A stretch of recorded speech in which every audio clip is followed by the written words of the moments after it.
ఓం నమో వెంకటేశాయ. శ్రీజానకీ జాని ముదార వృత్తిం శ్రియా సమేతం శ్రితకల్పవృక్షం లలామసాకేత మహాలయంతం రఘూత్తమం రామమనుస్మరామి. ఉదారమైనటువంటి స్వభావం కలవాడు, సుందర సాకేత నివాసి, కల్పవృక్షము యొక్క నీడలో సీతా సమేతునుగా విరాజిల్లుతూ భక్తులను అనుగ్రహిస్తున్నటువంటి శ్రీరామచంద్రునికి నమస్కరిస్తూ తదభిన్న స్వరూపుడైనటువంటి ఆ శ్రీనివాసుని యొక్క దయా విశేషం చేత సమస్త మానవాళికి ధర్మ తత్పరతను సకల కార్యసిద్ధిని చేకూర్చాలన్నటువంటి సంకల్పంతో తిరుమల తిరుపతి దేవస్థానం వారు నిర్వహిస్తున్నటువంటి శ్రీమద్ రామాయణం అయోధ్యాకాండ ప్రవచన పారాయణ కార్యక్రమంలో నేటికి మనం 313వ రోజులోకి ప్రవేశించాం. ఈ కార్యక్రమంలో ముందుగా త్యాగరాజస్వామి వారి సంకీర్తన అయినటువంటి వందనము రఘునందన అనేటటువంటి సంకీర్తనను శ్రీమాన్ కె సుబ్రహ్మణ్యం గారు, అన్నమాచార ప్రాజెక్టు కళాకారులు వారి బృందం యొక్క సహకారంతో ఆలపిస్తారు. శ్రవణం చేద్దాం. ఓం నమో వెంకటేశాయ.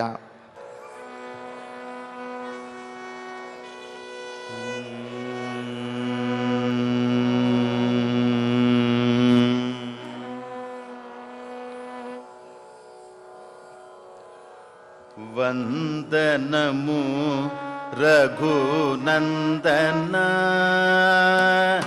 వందనము రఘునందన, సేతుబంధన భక్త చందన రామ.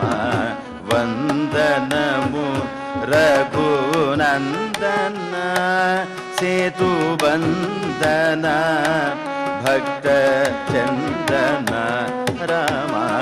వందనము రఘునందన.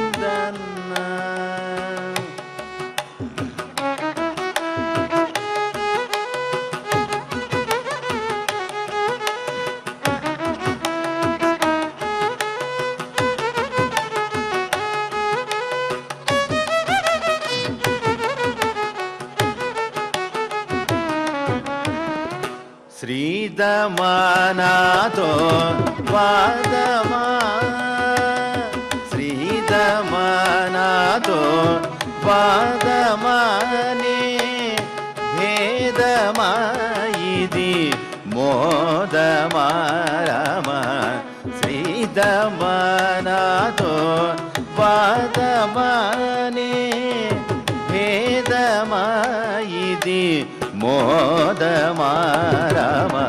వందనము రఘునందన, సేతుబంధన భక్త చందన రామ. వందనము రఘునందన.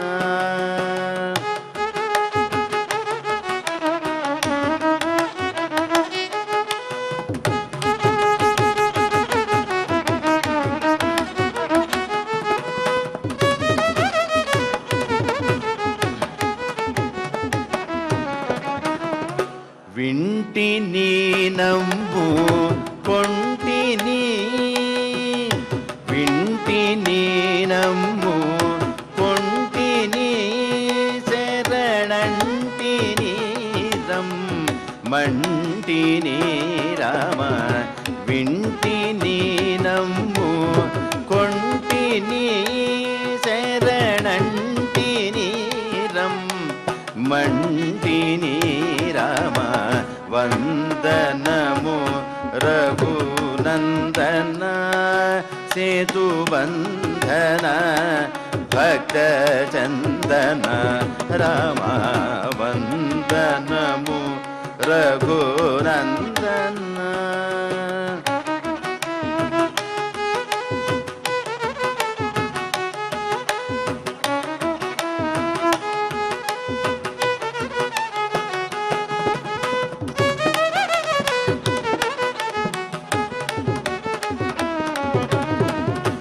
ఓడను భక్తి వీడను, ఓడను భక్తి భక్తి వీడను వనుల వేడను నీ వాడను రామ ఓడను భక్తి వీడను వనుల వేడను నీ వాడను రామ వందనము రఘునందన సేతు వందన భక్త చందన రామ వందనము రఘునందన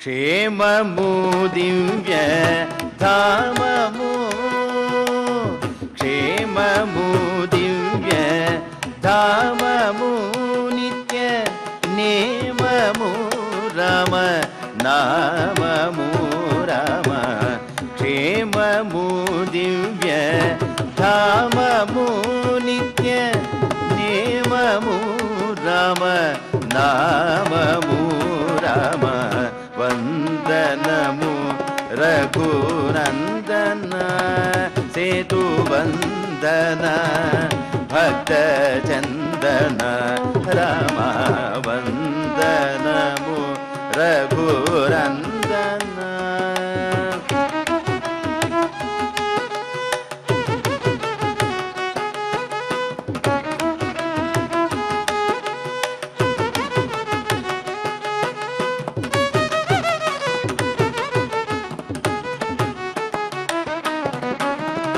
వేగర కరుణ సాగర వేగర కరుణ సాగర శ్రీ త్యాగరాజ హృదయాకర రామ వేగర కరుణ సాగర శ్రీ త్యాగరాజ హృదయాకర రామ వందనము రఘునందన సేతు బంధన భక్త చందన రామ వందనము రఘునందన వందనము రఘునందన వందనము రఘునందన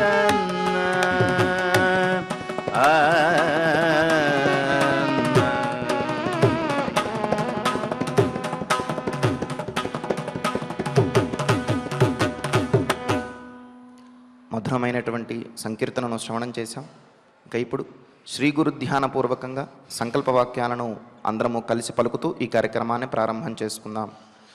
శ్రీ గురు ధ్యానం గురుర్బ్రహ్మా గురుర్విష్ణు గురుర్దేవో మహేశ్వరః గురుః సాక్షాత్ పరం బ్రహ్మ తస్మై శ్రీ గురవే నమః. శ్రీనివాస ధ్యానం శ్రీవేంకటాద్రినిలయః కమలాకాముకః పుమాన్ అభంగురవిభూతిర్నః తరంగయతు మంగళం. అథ సంకల్పః శ్రీమదాదివరాహ క్షేత్రే విరాజమానస్య శ్రీపద్మావతీ జానేః అఖిలాండకోటిబ్రహ్మాండనాయకస్య శ్రీరామచంద్రరూపాంతరస్య భగవతః శ్రీవేంకటేశ్వరస్వామినः సన్నిధౌ హనుమత్సీతాలక్ష్మణ భరతశత్రుఘ్న పరివార సమేత శ్రీరామచంద్ర పరబ్రహ్మణః పరిపూర్ణానుగ్రహేణ అస్మిన్ భువనే సమస్తాధివ్యాధీనాం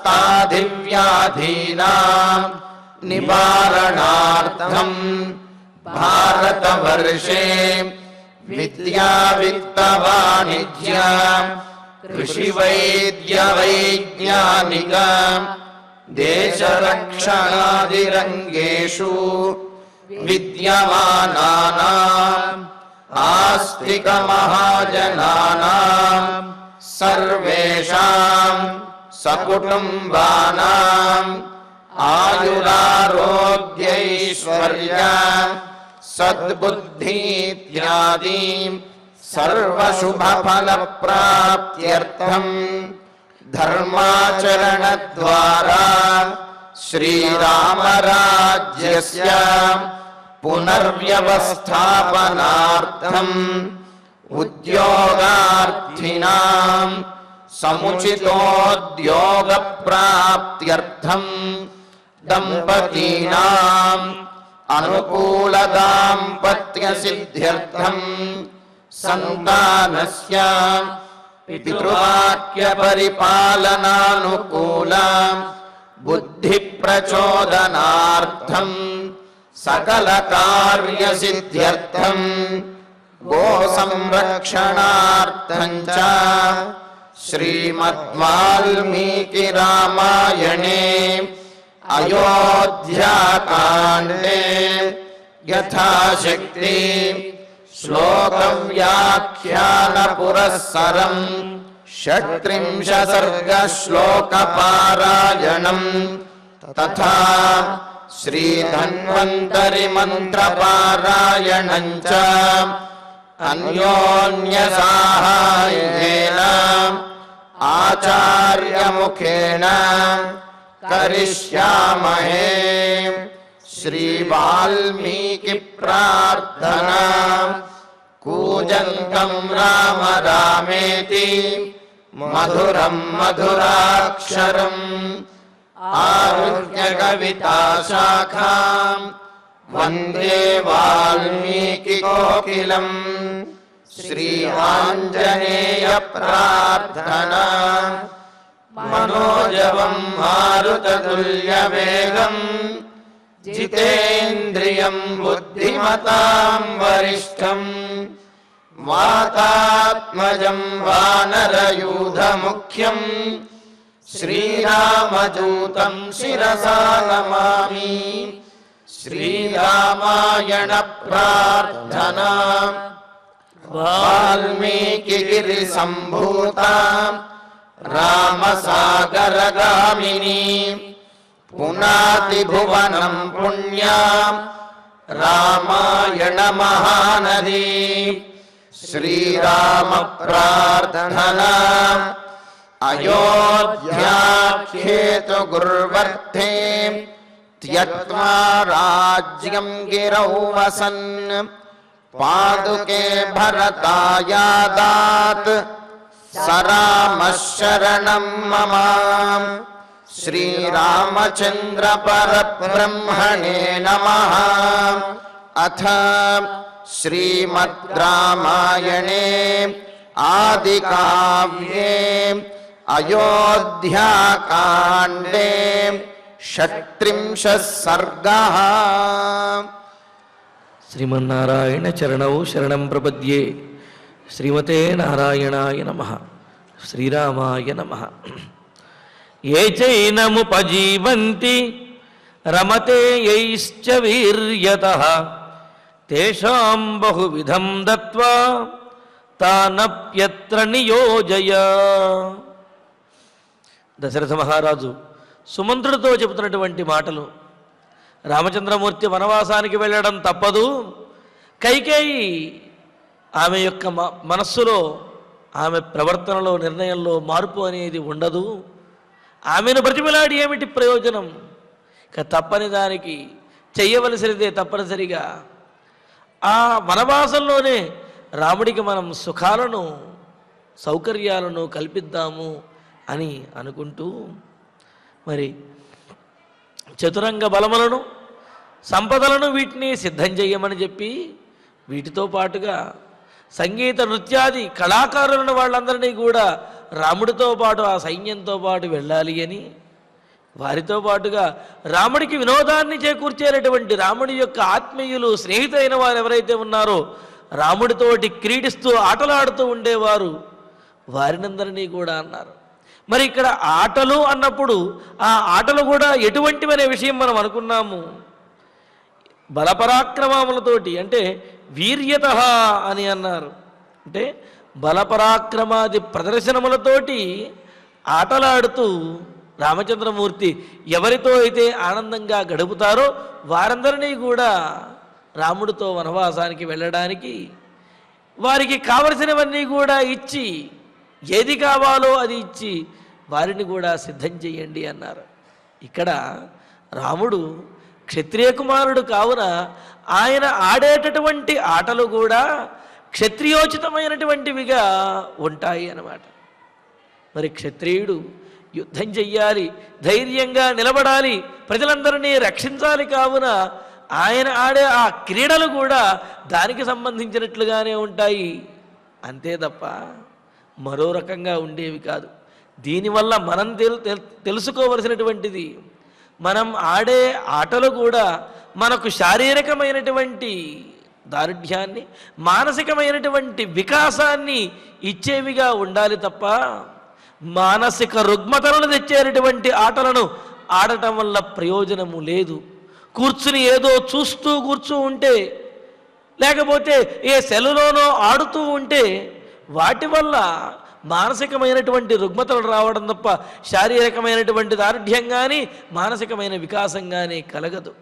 అందుకనే మన పెద్దలు మొదటి నుంచి ఆడేటటువంటి ఆటల్లో కూడా ఒకటి విజ్ఞానము, అంటే పురాణాలకు సంబంధించినటువంటి విజ్ఞానము, పెద్దలను గౌరవించేటటువంటి విజ్ఞానము, ఈ విధంగా మన జీవితంలో ఉపయోగపడేటటువంటి ఆటలనే ఆడించేవారు. అలాగే శరీరానికి వ్యాయామాన్ని ఇచ్చే ఆటలను ఆడించేవారు, మానసికమైనటువంటి ఆ పరిపక్వతను కలిగించే ఆటలను ఆడించేవారు. అంతేగాని ఒక చోట కూర్చుని మానసిక వికలాంగులలాగా అటు ఇటు ఊగిపోతూ ఒకటే చూస్తూ కూర్చుంటూ ఆ చూసిన తర్వాత ఓ అరగంట సేపు బుర్ర పని చేయకుండా ఉండే ఆటలను ఏవి ఆడించేవారు కాదు. అటువంటి ఆటల వల్ల ప్రయోజనం అనేది లేదు. ఏదైనా ఆడితే అది వారి వృత్తికో ప్రవృత్తికో శారీరకమైనటువంటి దారుఢ్యాన్ని సాధించడం కోసమో మానసికమైనటువంటి వికాసాన్ని ఇచ్చేదిగానో ఉండాలి తప్ప నిష్ప్రయోజనమైనటువంటి ఆటలు, ఇతరులను ఇబ్బంది పెట్టేటటువంటి ఆటలు, వీటిని ఆడకూడదు అనే విషయం దీని ద్వారా మనకు తెలుస్తున్నది. అందుకనే రాముడు క్షత్రియ కుమారుడు కావున క్షత్రియోచితమైనటువంటి ఆ యుద్ధ విద్యలకు సంబంధించిన క్రీడలతోటి తన స్నేహితులతోటి ఆనందించేవాడు. మరి అటువంటి స్నేహితులందరినీ కూడా, ఆ వీరులందరినీ రాముడితో పాటు వనవాసానికి రావటానికి వారికి కావలసినవన్నీ కూడా ఏది కోరితే అది ఇచ్చి వారిని సిద్ధం చేయవయ్యా సుమంత్ర అని చెప్పి సుమంత్రుల వారితోటి దశరథ మహారాజు చెబుతూ ఉన్నాడు. చెబుతూ ఆయుధాని చ ముఖ్యాని నాగరాశకటాని చ అనుగచ్చంతు కాకుత్స్థం వ్యాధాశ్చారణ్య గోచరాః. చూడండి, దశరథ మహారాజు పుత్రుడు తనకు దూరం అవుతున్నాడు అనే దుఃఖంలో ఉన్నాడు. ఎంత దుఃఖంలో ఉన్నప్పటికీ కూడా పుత్రుడికి ఆ అరణ్యవాసంలో ఏవైతే కావాలో వాటినన్నింటినీ కూడా ఇది పరిగణనం అంటారు, లెక్కబెట్టి మరి ఒక్కొక్కటి గుర్తుంచుకుని చెబుతూ ఉన్నారు. అంతే కదా, మన తల్లులను కూడా చూస్తూ ఉంటాం. కుమారుణ్ణి దూరంగా చదివించడానికి పంపించేటప్పుడు వాడు ఊరు వెళుతున్నాడు అనే బాధలో ఉన్నప్పటికీ కూడా వాడికి కావలసినటువంటివన్నీ కూడా ఆ సంచిలో బ్యాగులో సర్ది పెడతారు, ఏదీ మర్చిపోకుండా. అక్కడికి వెళ్ళిన తర్వాత చూసుకుంటే ఇన్ని సర్ది పెట్టారా అని చెప్పి ఆశ్చర్యం కలుగుతుంది. అంటే ఏమిటి, తమకిష్టమైనటువంటి వారిని తాము ప్రేమించే వారిని వాత్సల్యంగా చూసుకునే బిడ్డల విషయంలో తల్లిదండ్రులకు ఉండేటటువంటి ప్రేమ, వారు కష్టాల్లో ఉన్నా ఆనందంలో ఉన్నా ఎటువంటి పరిస్థితుల్లో ఉన్నా సరే పిల్లలకు ఇచ్చే వాటిల్లో వారికి కల్పించే వాటిల్లో మాత్రం వాళ్ళు మరిచిపోరు. పరిపూర్ణంగా అనుకున్న దానికంటే ఎక్కువ చేయడానికే ప్రయత్నిస్తారనే దీని ద్వారా తెలుస్తున్నదన్నమాట. అందుకనే ఇక్కడ దశరథ మహారాజు అంతటి శోకంలో ఉండి కూడా రామచంద్రమూర్తికి కావలసినటువంటి సౌకర్యములన్నింటినీ ఒక్కొక్కటిగా చెబుతూ ఉన్నాడు. ఆయన దశరథ మహారాజు చక్రవర్తి, ఒక్కసారి ఆజ్ఞ ఇస్తే చాలు, రాముడికి ఏమేమి అవసరం అవుతాయో వాటినన్నింటినీ కల్పించండి అని ఒక్క వాక్యం చెబితే చాలు, ఈ మంత్రులు సుమంత్రుల వారే అన్నింటినీ ఆలోచించి ఎన్ని కల్పించాలో అన్నీ పూర్తిగా కల్పిస్తారు. కానీ దశరథుడు అలా చెప్పటం లేదు. ఒక్కొక్కటి చెబుతూ వీటినన్నింటినీ కల్పించండి అని చెప్పి అన్నింటినీ గుర్తుంచుకుని ప్రత్యేకంగా చెబుతూ ఉన్నారు. ముఖ్యాని ఆయుధాని, రాముడు వనవాసానికి వెళుతున్నాడు. వనంలో ఎన్నో అపాయాలు ఉంటాయి. కావున రాముడిని రక్షించడానికి ముఖ్యమైనటువంటి ఆయుధములు ఏవైతే ఉన్నాయో, అంటే ఆయుధములను ధరించినటువంటి వారు సైన్యం ఎవరైతే ఉన్నారో వారందరూ కూడా సిద్ధంగా ఉండాలి. నాగరాహ, మరి రాముడికి అక్కడ అడవిలో బోధించేటటువంటి వారు, జ్ఞానాన్ని బోధించేటటువంటి వారు, అదేవిధంగా ఈ నగరానికి సంబంధించినటువంటి విజ్ఞానవంతులు ఎవరైతే ఉన్నారో వారందరూ కూడా రాముడితో పాటు ఉండాలి. కావున వారందరినీ కూడా సిద్ధం చేయండి. అంటే ఈ నగరంలో జన్మించినటువంటి శ్రేష్టమైనటువంటి విజ్ఞానవంతులు ఎవరైతే ఉన్నారో వారందరినీ కూడా సిద్ధం చేయండి.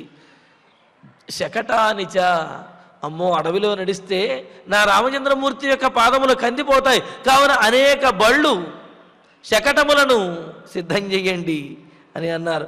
శకటాని అన్నప్పుడు కేవలం బళ్ళు అంటే ఎక్కి తిరగటానికే కాదు, మరి ధాన్యము మొదలైన ఆహార పదార్థాలు కలిగిన అనేకమైనటువంటి బళ్ళు అని అన్నారు.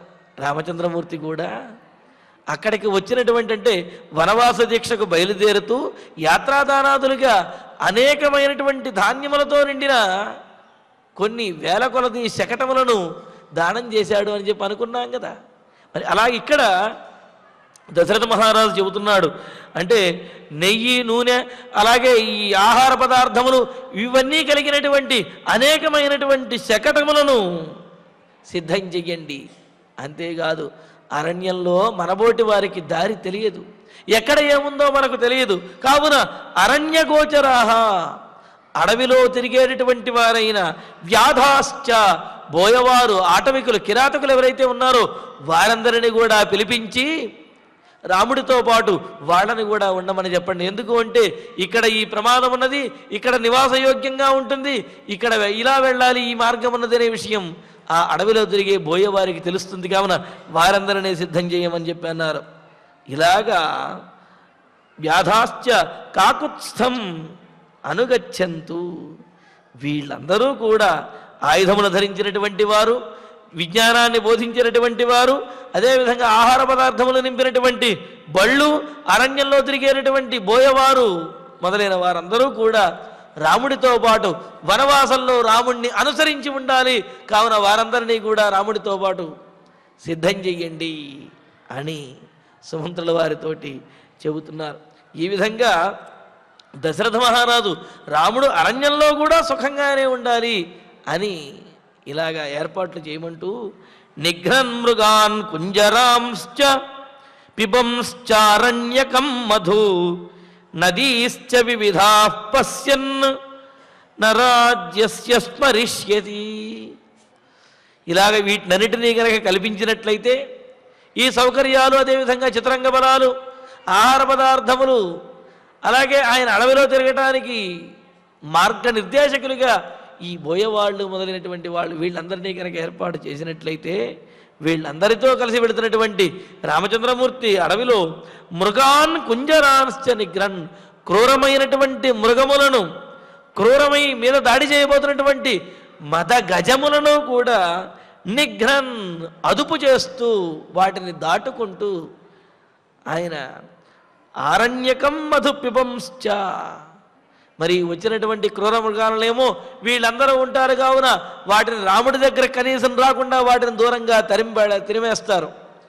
అంతేకాదు ఇంకా రాముడికి ఆ అడవిలో ఉండేటటువంటి మధు, జుంటి తేనె, చక్కటి తేనెను, పిబన్శ్చ, ఆ తేనె తాగుతూ పానం చేస్తూ, వివిధాహ నదీశ్చ పశ్చన్, అనేకమైనటువంటి నదులను చూస్తూ ఆ నదీ పరివాహక ప్రాంతములలో చక్కటి నీరు, చల్లనైనటువంటి తీయనైనటువంటి నీరు త్రాగుతూ, ఆ చల్లనైనటువంటి గాలులలో విహరిస్తూ నదీ తీరములలో రాముడు నదీశ్చ పశ్యన్ చూస్తూ రాజ్యస్య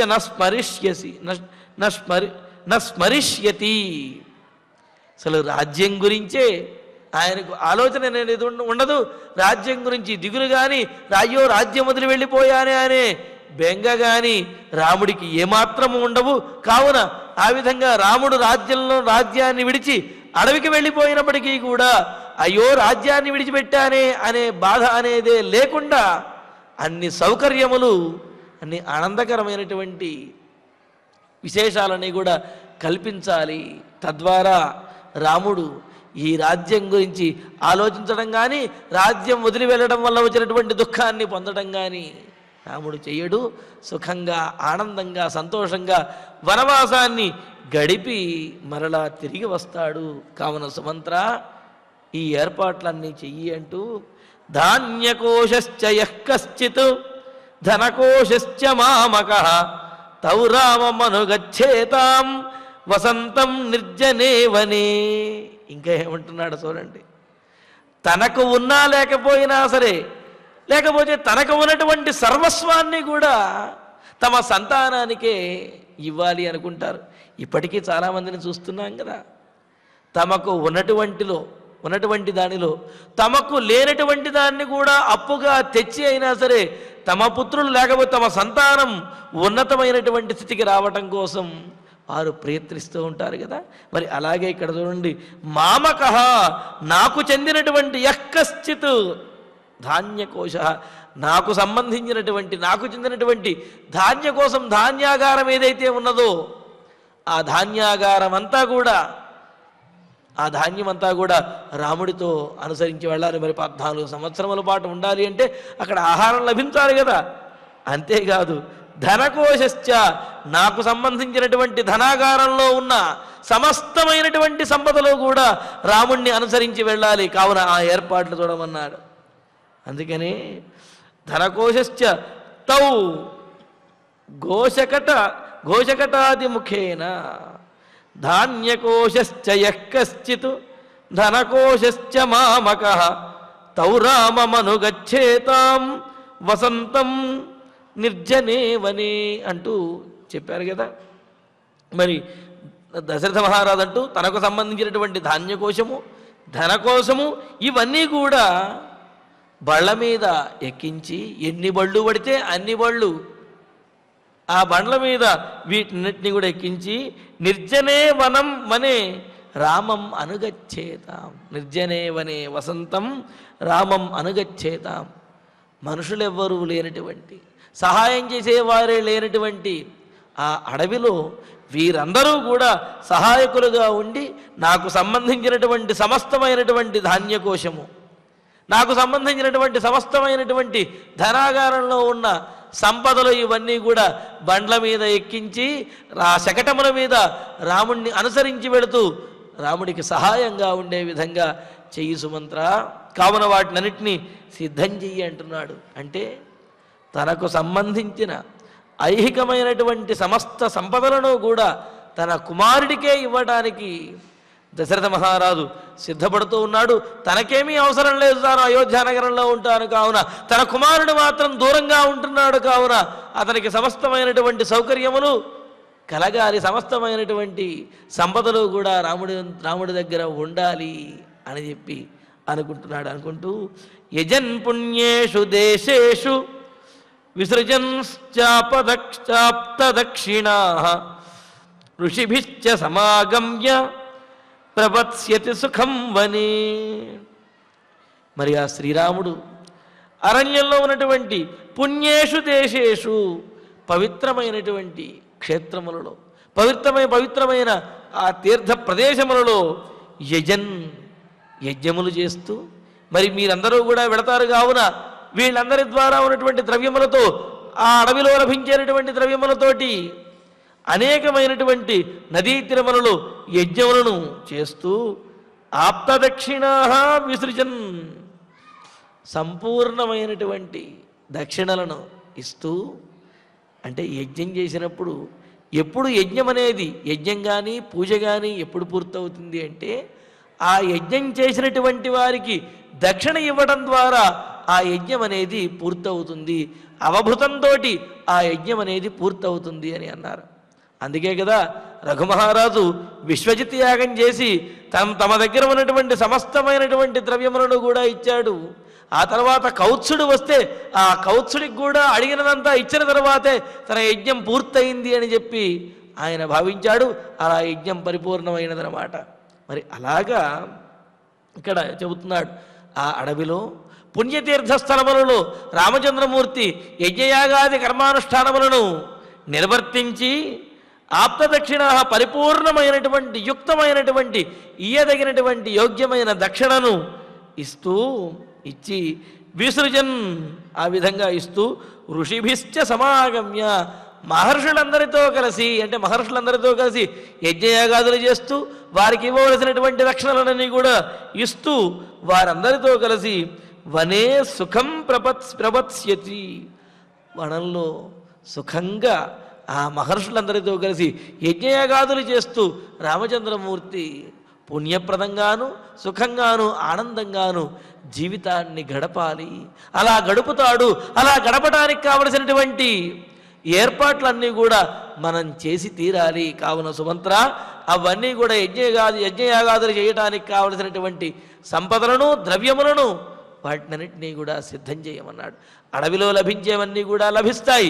మరి అడవిలో లభించినటువంటివి ఏవైతే ఉంటాయో వాటినన్నింటినీ కూడా సిద్ధం చేసి రాముడు ఆ మహర్షులందరితో కలిసి యజ్ఞయాగాదులు చేసి ఆనందంగా ఉండటం కోసం కావలసిన ఏర్పాట్లన్నీ కూడా చెయ్యమని అన్నాడు. అని ఇంకేమంటున్నాడు, భరతశ్చ మహాబాహు అయోధ్యాం పాలయిష్యతి సర్వకామై సహ శ్రీమాన్ రామ సంసాధ్యతామితి. ఇంకా భరతుడి కోసం చెబుతున్నాడు. ఇక్కడ భరతుణ్ణి దశరథ మహారాజు ఇంతకు ముందు మాటలలో కొంత నిందాపూర్వకమైన మాటలు కూడా అన్నాడు. భరతుడు నాకు తర్పణాదులను కూడా వదలటానికి వీలు లేదు, ప్రత్యక్షంగా కారణం కాకపోయినా పరోక్షంగా కూడా రామ వనవాసానికి భరతుడు కారణమయ్యాడు. కావున నీ కైకేయితో అన్నాడు, నీ కుమారుడైనటువంటి భరతుడు నాకు కనీసం తర్పణాలు ఇవ్వటానికి కూడా వీలు లేదు అని ఈ విధంగా నిందించాడు. అయితే ఆ కోపం అనేది కైకేయి మీద ఉన్నటువంటి కోపమే తప్ప భరతుడి మీద ఉన్నటువంటి కోపం కాదు. ఇక్కడ రెండు అర్థాలు ఉన్నాయి. భరతశ్చ మహాబాహు అయోధ్యాం పాలయిష్యతి సర్వకామై సహశ్రీమాన్ రామ సంసాధ్యతామితి అని అంటూ మహాబాహు గొప్ప బలపరాక్రమ సంపన్నుడైనటువంటి గొప్ప భుజబలం కలిగినటువంటి వాడైన భరత, ఈ భరతుడు కూడా అయోధ్యానగరమును పాలయిష్యతి శ్రీమాన్ పాలయిష్యతి అన్నాడు. ఈ అయోధ్యానగరాన్ని పరిపాలించుకుంటాడు అని. ఇక్కడ దీంట్లో కాకుస్వరం కూడా, కాకుస్వరము అంటే ఒక మాట చెబుతూ మరొక అర్థం వచ్చే విధంగా చెప్పటాన్ని కాకుస్వరము అంటారు. వ్యంగ్యము అంటాం కదా, ఉన్నది అని అన్నారు. ఏమిటి అంటే నాకు సంబంధించినటువంటి ధనాగారము ధాన్యాగారము ఇవన్నీ కూడా రాముడితో వెళ్ళిపోయి ఈ రాజ్యంలో ఉన్నటువంటి ముఖ్యమైనటువంటి వీరులు ఆ ఆయుధములు ధరించినటువంటి వాళ్ళందరూ కూడా రాముడితో వెళ్ళిపోతే, అదేవిధంగా పండితులు వీళ్ళందరూ రాముడి మీద ఇష్టమైనటువంటి వాళ్ళందరూ రాముడితో వెళ్ళిపోతే, యుద్ధ విద్యలతో క్రీడించేటటువంటి రాముని యొక్క స్నేహితులైన శౌర్యవీర్య పరాక్రమాలు కలిగిన వీరులందరూ కూడా రాముడితో పాటు వనవాసానికి వెళ్ళిపోతే, సంగీత వాద్య కళాకారులు వీళ్ళందరూ కూడా రాముడితోటి వెళ్ళిపోయిన తర్వాత ఎవ్వరూ లేనటువంటి ముఖ్యమైన వారెవరూ కూడా లేనటువంటి కేవలము భౌతికంగా మాత్రమే ఉన్న ఈ అయోధ్యానగరాన్ని భరతుణ్ణే పాలించుకొని దానివల్ల వచ్చినటువంటి ప్రయోజనమేమీ లేదు, మనకు వచ్చిన నష్టమేమీ లేదు అన్నట్లుగా చెప్పటం ఒక ఉద్దేశ్యం. అయితే మరొక ఉద్దేశ్యం పెద్దలు చెబుతారు. భరతుడి విషయంలో దశరథ మహారాజుకి అనుకూలమైనటువంటి భావనే ఉన్నది అనే విషయం చెబుతూ ఇక్కడ భరతశ్చ అయోధ్యాం పరిపాలయిష్యతి, భరతుడు అయోధ్యానగరాన్ని పరిపాలించగలడు. ఎలాగా? శ్రీమాన్ అంటే గొప్ప సంపన్నుడైనటువంటి వాడు అని. అలాగే సర్వకామై సహా సమస్తమైనటువంటి కోరబడిన వస్తువులన్నిటితో కూడినటువంటి వాడు. మరి అన్ని వస్తువులని కూడా రామచంద్రమూర్తితో పంపించేస్తే అయోధ్యానగరంలో ఏం మిగులుతుంది ఇంకా? అందుకని ఏమిటి, ఇవేవీ లేనటువంటి అయోధ్యానగరాన్ని భరతుడు పరిపాలించుకొని అని చెప్పడం అనేది వ్యంగ్యంగా చెబుతున్నటువంటి మాట అని మనకు పెద్దలు తెలియజేశారు. శ్రీమాన్ సంపన్నుడైనటువంటి వాడు, సర్వకామై సహా సమస్తమైనటువంటి భోగ పదార్థములతోటి కోరికలతో కూడినటువంటి వస్తువులతోటి కూడా ఉన్న ఈ అయోధ్యానగరాన్ని భరతుడు పరిపాలించుకోవాలి. అంతేకాదు ఇంకా ఏమన్నారు, సర్వకామై సహా సంసాధ్యతాం, సమస్తమైనటువంటి రామ కోరికలతోటి సమస్తమైనటువంటి భోగ పదార్థములతోటి వస్తుజాతములతోటి రాముడిని వనవాసానికి పంపిద్దాము. భరతుడేమో భౌతికమైనటువంటి ఈ అయోధ్యానగరాన్ని పరిపాలించుకొని, రాముడేమో సకల సంపదలతోటి సమస్తమైనటువంటి సైన్యముతోటి వనవాసానికి వెళ్ళని అని చెప్పి అన్నాడు. అంటే రాముడికి కావలసినటువంటి సౌకర్యములు అయోధ్యానగరంలో ఉండకపోవటం తప్ప రాముడికి సకల సౌకర్యములు కూడా అడవిలోనే కలగాలి అని చెప్పి అంటున్నాడు. అంటూ మరి ఇందులో మరొక విశేషాన్ని కూడా చెబుతున్నారు. సరస్వతీదేవి ఈ విధంగా పరికిస్తుంది అన్నట్లుగా, శ్రీమాన్ భరత అని శ్రీమాన్ అనే పదాన్ని భరతుడికి అన్వయించి, శ్రీమాన్ భరత అయోధ్యాం పాలయిష్యతి, శ్రీమాన్ గొప్ప కీర్తి కలిగినటువంటి భరతుడు అయోధ్యానగరాన్ని పరిపాలిస్తాడు అని. అంటే గొప్ప కీర్తి, ఎలా కీర్తి వస్తుందండి? రామచంద్రమూర్తిని వనవాసానికి పంపించడానికి పరోక్షంగా కారణమైన భరతుడికి కీర్తి ఎలా వస్తుంది అని అంటే, రాముడు వనవాసానికి వెళ్ళిన తర్వాత అక్కడికి భరతుడు వెళ్ళి రామ పాదుకలను తీసుకువచ్చి ఆ పాదుకలను సింహాసనంలో పెట్టి రాజ్యాన్ని పరిపాలించాడు. తద్వారా భరతునికి గొప్ప కీర్తి అనేది కలిగింది. భ్రాతృప్రేమ ఎంత గొప్పది, భరతుడు ఎంత గొప్పవాడనేది ఆ సన్నివేశంలో తెలుస్తుందన్నమాట. అందుకనే శ్రీమాన్ అనే పదం ఒకవేళ ఇక్కడ వ్యంగ్యంగా అనుకున్నప్పటికీ కూడా దాని యొక్క పరమార్థము సరస్వతీదేవి పలికించినటువంటి మాటల్లో ఉన్న పరమార్థము మాత్రము గొప్ప కీర్తిమంతుడిగా పోయేటటువంటి భరతుడు ఈ అయోధ్యానగరాన్ని పరిపాలిస్తాడు. అంటే భ్రాతృప్రేమతోటి రాముని యొక్క పాదుకల చేత ఈ రాజ్యమును పరిపాలింపజేస్తూ భరతుడు గొప్ప కీర్తిని పొందుతాడు అనే విషయం ఆయన మాటల్లో పరమార్థంగా అంతరార్థంగా గోచరిస్తూ ఉన్నదన్నమాట. ఇలాగా దశరథ మహారాజు మరి రాముడికి కావలసినటువంటి సౌకర్యములను కలిగిస్తూ వాటన్నిటితోటి రాముడు వనవాసానికి వెళతాడు. మరి భరతుడేమో ఈ రాజ్యాన్ని పరిపాలిస్తాడు అని చెబుతూ ఉన్నాడు.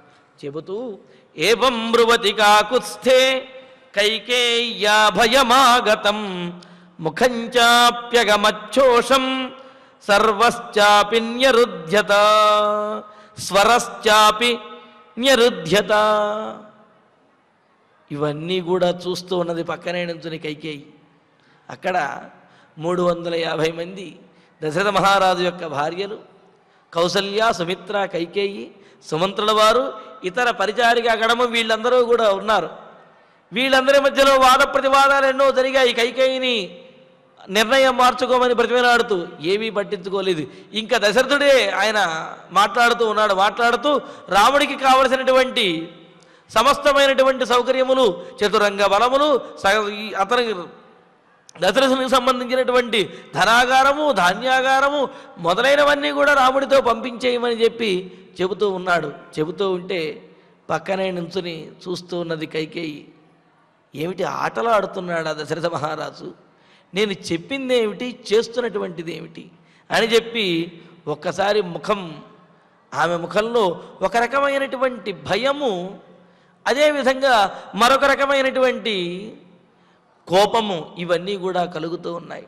ఎందుకు అంటే మనకు ముఖ్యంగా కావలసినటువంటిది అనే దానికోసం చూస్తూ ఉన్నప్పుడు అందులో ఏదైనా పొరపాటు జరిగింది అంటే, లేకపోతే అది ఇంకెవరికైనా ఇచ్చేస్తున్నారు అనే భావన కలిగిందంటే అది మనం కోల్పోతామేమో అనే భయం అనేది మనకు వస్తుంది. దానితోటి మరింత గట్టిగా ప్రయత్నం అనేది చేస్తాం. అంతే కదా. సాధారణంగా అయితే పట్టుబట్టేటువంటి వారు మనం కోల్పోతామేమో అని భయం కలిగినప్పుడు మరింత గట్టిగా పట్టు బిగిస్తారు. అలాగే ఇక్కడ ఏవం బ్రువతి కాకుత్స్థే అని మొదలుపెట్టి కకుత్స వంశీయుడైనటువంటి దశరథ మహారాజు ఏవం బ్రువతి సతి ఈ విధంగా సుమంత్రుల వారితోటి చెబుతూ ఉండగా భయం ఆగతం. కైకేయికి భయం కలిగింది. ఏమిటి దశరథ మహారాజు చెబుతున్నాడు? ఏమిటి? నాకు ఆ బ్యాగు కావాలి, లేకపోతే ఆ సంచి కావాలి అని అడిగితే ఆ సంచిలో ఉన్నటువంటి పదార్థములతోటి, ఆభరణములతోటి, బంగారములతో అన్నిటితో కావాలి అని అర్థం. కానీ సంచి దులిపేసి ఉత్త సంచి చేతిలో పెడితే ఏం చేసుకుంటాడు ఎవడైనా? అలాగే అయోధ్య నగరానికి భరతుడు రాజు కావాలి అని అంటే సమస్తమైనటువంటి సంపదలతోటి, పండితులతోటి, వీరులతోటి కూడినటువంటి అయోధ్య నగరం కావాలి తప్ప అందరినీ పంపించేసి ఖాళీగా ఉన్నటువంటి నిర్జనమైనటువంటి అయోధ్య నగరానికి రాజునైతే ఎవరిని పాలించుకుంటాడు? ఎవరు మాట వింటాడు? దానికి ప్రయోజనం ఏమున్నది? అందుకనే ఇక్కడ ఈ విధంగా దశరథ మహారాజు అన్నింటినీ రాముడితోటి పంపించేయమని చెప్పి బళ్ళకు పట్టించండి, లేకపోతే రథాలు ఎక్కించేయండి, చతురంగ బలాలను పంపించేయండి అని చెబుతూ ఉంటే కైకేయి దశరథుని కేసి చూస్తున్నది. చూస్తూ భయమాగతం, భయం కలిగిందన్నమాట. రాముడి వెంటే సమస్తమైనటువంటి సంపదలు, సకల పరిచారికా గణము, సమస్త చతురంగ బలములు ఇవన్నీ వెళ్ళిపోతే అలా ఖాళీ అయిపోయినటువంటి అయోధ్య నగరాన్ని భరతుడికి ఇస్తే భరతుడి మాత్రం ఏం పాలించుకుంటాడు? అందుకని భయపడుతూ ఇలా చేస్తాడేమో అని భయపడుతూ ముఖంచాపి ఆమె ముఖము కూడా శోషం అగమతు పాలిపోయిందిట. ముఖం పాలిపోయి ఏం చెయ్యాలో తోచటం లేదు. ఎందుకంటే ఆమె వరం కోరుకునేటప్పుడు రాముడు వనవాసానికి వెళ్ళాలని కోరుకున్న తప్ప రాముడికి సౌకర్యాలు కలగజేయకూడదు, ఇటువంటివి ఏమీ అడగలేదు. అందుకని దశరథుడేమో ఈ విధంగా శోకంలో కూడా తెలివిగా మాట్లాడుతూ ఉన్నాడు దశరథుడు. దాంతో ఈమె ముఖం పాలిపోయింది, ఆమెకు భయం మొదలైంది. భయం మొదలయ్యి స్వరశ్చాపిన్యరుద్ధత, ఆమె కంఠస్వరం కూడా గద్గదమైపోయింది. అంటారు కదా, ఏదో గొంతులో కనుక పచ్చి వెలక్కాయ పడ్డట్టుగా అని చెప్పి అంటారు. అంటే ఆ పచ్చి వెలక్కాయ పడ్డప్పుడు గొంతు బయటికి రాదు, ఆ రుచి కూడా తెలియదు, కషాయం తాగినట్లుగా ఉంటుందన్నమాట. అలాగా మాట్లాడలేనటువంటి స్థితి. అలా అదేవిధంగా ఏదో తంతే బూరెల బొట్టులో పడ్డట్టుగా రాముడిని వనవాసానికి పంపించాలి అంటే వనవాసంలోనే సమస్త సౌకర్యములు కలిగిస్తూ యజ్ఞయాగాదులు చేయిస్తూ అక్కడ కూడా రాముణ్ణి రాజుగానే ఉంచడానికి ప్రయత్నాలు చేస్తున్నాడు దశరథ మహారాజు. అందుకని ఇదంతా చూస్తున్నటువంటి కైకేయికి ఒక్కసారి భయం కలిగింది, ముఖం పాలిపోయింది, ఏం మాట్లాడాలో తోచలేదు. దశరథుడు ఇప్పటివరకు శోకంతో విలపిస్తూ ఉన్నాడు, ఏడుస్తూ ఉన్నాడు అనుకున్నది, కానీ ఇంత తెలివిగా మాట్లాడతాడు అని చెప్పి కైకేయి కూడా అనుకోలేదు. దానితోటి కైకేయి యొక్క ముఖము పాలిపోయింది, ఏం మాట్లాడాలో తెలియట్లేదు, కంఠం గద్గదమైపోయింది, భయం అనేది మొదలైంది. భయపడుతూ సా విషణ్ణాచ సంత్రస్త ముఖేన పరిశుష్యత రాజానమేవాభిముఖి కైకేయి వాక్యమబ్రవీత్. సా కైకేయి, మరి ఆ కైకేయి దేవి అప్పుడు దశరథుడు సుమంత్రులతో మాట్లాడుతున్న మాటలన్నీ వినటువంటి ఆమె విషణ్ణమైనటువంటి దీనమైనటువంటి దిగులును అంటే ఆ ముఖాన్ని కలిగినదై, సంత్రస్త మిక్కిలి భయపడినటువంటిదై. అంటే ఇక్కడ చూడండి, కార్యాన్ని ఏదైనా ముఖ్యమైనటువంటి పని చేస్తున్నప్పుడు కొంత భయం అనేది కూడా ఉండాలి, అంతేగాని లెక్కలేనితనం అనేది కూడదు. భయము జాగ్రత్తను కలుగజేస్తుంది, ఆ పని యందు మరింత పట్టును తెచ్చిపెడుతుంది. భయపడటము అంటే పని వదిలేసి పారిపోవటం కాదు, అది పిరికితనం అవుతుంది. కావున ఇక్కడ ఈ భయము అంటే ఆ కార్యాన్ని ఎలాగైనా సాధించాలి, పట్టు విడిచాము అంటే ఆ కార్యం నశించిపోతుంది అనే కార్యాన్ని నశింపజేయకుండా చూసుకోవటానికి కావలసినటువంటి భయం, అంతే తప్ప కైకేయిలో పిరికితనం అనేదేమీ కూడా లేదన్నమాట. అంతే కదా. భయంతో ఉన్నప్పుడు మామూలుగా పిల్లలను మనము మామూలుగా వెళుతున్నప్పుడు చెయ్యి పట్టుకుంటాం, అదే ఏ తిరణాల్లోనో లేకపోతే తప్పిపోయే ప్రమాదం ఉన్నది అన్నప్పుడు ఏం చేస్తాం, ఆ పిల్లల చేతులు మరింత గట్టిగా పట్టుకుని జాగ్రత్తగా తీసుకువెడతాం, వారిని ఎట్టి పరిస్థితుల్లో కూడా విడిచిపెట్టాం. అంటే ఏమిటి, అమ్మో విడిచిపెడితే చేజారిపోతారేమో అనే భయం ఉన్నప్పుడు మరింత గట్టిగా పట్టుకుంటాం కదా. అదిగో అటువంటి మరింత గట్టిగా పట్టేటటువంటి భయం అనేది కైకేయిలో వచ్చిందనమాట.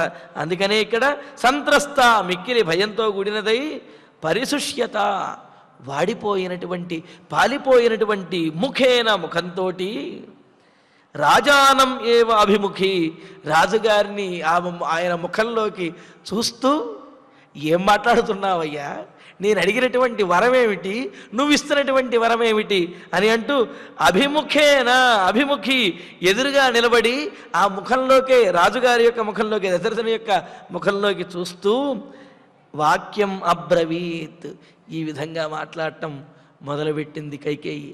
మరి కైకేయీదేవి ఏమని మాట్లాడింది, దశరథ మహారాజు కైకేయికి ఎలా సమాధానం చెప్పారు, వారిరువురి మధ్య కూడా అప్పుడు జరిగినటువంటి చిన్నపాటి సంభాషణను అందులో ఉన్న విశేషాలని కూడా తరువాతి ప్రవచనంలో తెలుసుకుందాము. ఇక ఇప్పుడు ఆచార్యుల వారి ద్వారా శ్లోకాలను పారాయణ చేద్దాము. ఏ చైనం ఉపజీవంతి రమతేయైశ్చ వీర్యతః తేషాం బహువిధం దత్వా తానప్యత్ర నియోజయ ఆయుధాని చ ముఖ్యాని నాగరాః శకటాని చ అనుగచ్చంతు కాకుత్స్థం వ్యాధాశ్చ ఆరణ్యగోచరాః నిఘ్నన్ మృగాన్ కుంజరాంశ్చ పిబంశ్చ ఆరణ్యకం మధు నదీశ్చ వివిధాః పశ్యన్ నరాజ్యస్య స్మరిష్యతి ధాన్యకోశశ్చ యః కశ్చిత్ ధనకోశశ్చ మామకః తౌ రామం అనుగచ్ఛేతాం వసంతం నిర్జనే వనే యజన్ పుణ్యేషు దేశేషు విసృజంశ్చ ఆప్తదక్షిణాః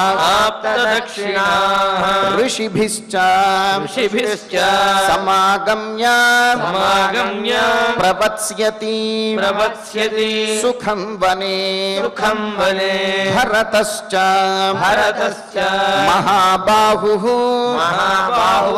అయోధ్యాం పాలయిష్యతి సర్వకామైః సహ శ్రీమాన్ రామః సంసాధ్యతామితి ఏవం బ్రువతి కాకుత్స్థే కైకేయ్యాః భయమాగతం ముఖం చాపి అగమచ్చోషం స్వరశ్చాపి న్యరుధ్యత సా విషణ్ణా చ సంత్రస్త ముఖేన పరిశుష్యత రాజానమేవ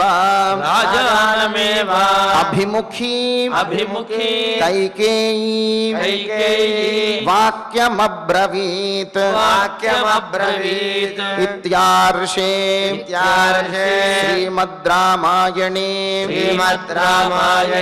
ఆదికావ్యే అయోధ్యాకాండే షట్త్రింశే సర్గే అష్టశ్లోకాః ఫలశ్రుతి నుండి మంగళాంతం వరకు అందరము కలిసి పఠిద్దాం. ఫలశ్రుతి ఆయుష్యమారోగ్యకరం యశస్యం సౌభ్రాతృకం బుద్ధికరం సుఖం చ శ్రోతవ్యమేతన్నియమేన సద్భిః ఆఖ్యానమోజస్కరమృద్ధికామైః శ్రీరామచంద్ర పరబ్రహ్మణే నమః. అథ ధన్వంతరి ధ్యానం అచ్యుతానంద గోవింద విష్ణో నారాయణామృత రోగాన్యేనాశయాశేషాన్ ఆశు ధన్వంతరే హరే. ఆరోగ్యం దీర్ఘమాయుష్యం బలం తేజోధియం శ్రియం స్వభక్తేభ్యోనుగృహంతం వందే ధన్వంతరిం హరిం. ధన్వంతరేరిమం శ్లోకం భక్త్యా నిత్యం పఠంతి యే అనారోగ్యం న తేషాం స్యాత్ సుఖం జీవంతి తే చిరం.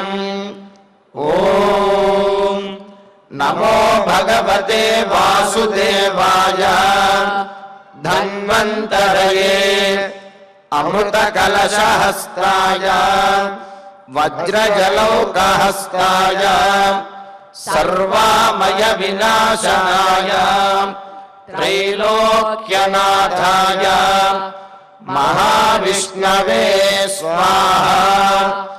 ఓం వాసుదేవాయ విద్మహే సుధాహస్తాయ ధీమహి తన్నో ధన్వంతరి ప్రచోదయాత్. అథ నవగ్రహ ప్రార్థనా ఆరోగ్యం పద్మబంధుర్వితరతు నితరాం సంపదం శీతరశ్మిః భూలాభం భూమిపుత్రః సకల గుణయుతాం వాగ్విభూతిం చ సౌమ్యః సౌభాగ్యం దేవమంత్రీ రిపుభయశమనం భార్గవః శౌర్యమార్కిః దీర్ఘాయుః సైన్నికేయః విపులతరయశః కేతుః ఆచంద్రతారం. అరిష్టాని ప్రణశ్యంతు దురితాని భయాని చ శాంతిరస్తు శుభం మేస్తు గ్రహాః కుర్వంతు మంగళం. అథ క్షమా ప్రార్థనా యదక్షరపదభ్రష్టం మాత్రాహీనం చ యద్భవేత్ తత్సర్వం క్షమ్యతాం దేవ నారాయణ నమోస్తుతే. అథ భగవత్సమర్పణం కాయేన వాచా మనసేంద్రియైర్వా బుద్ధ్యాత్మనా వా ప్రకృతే స్వభావాత్ కరోమి యద్యత్ సకలం పరస్మై నారాయణాయేతి సమర్పయామి. అథ మంగళం శ్రియః కాంతాయ కళ్యాణ నిధయే నిధయేర్థినాం శ్రీవేంకటనివాసాయ శ్రీనివాసాయ మంగళం.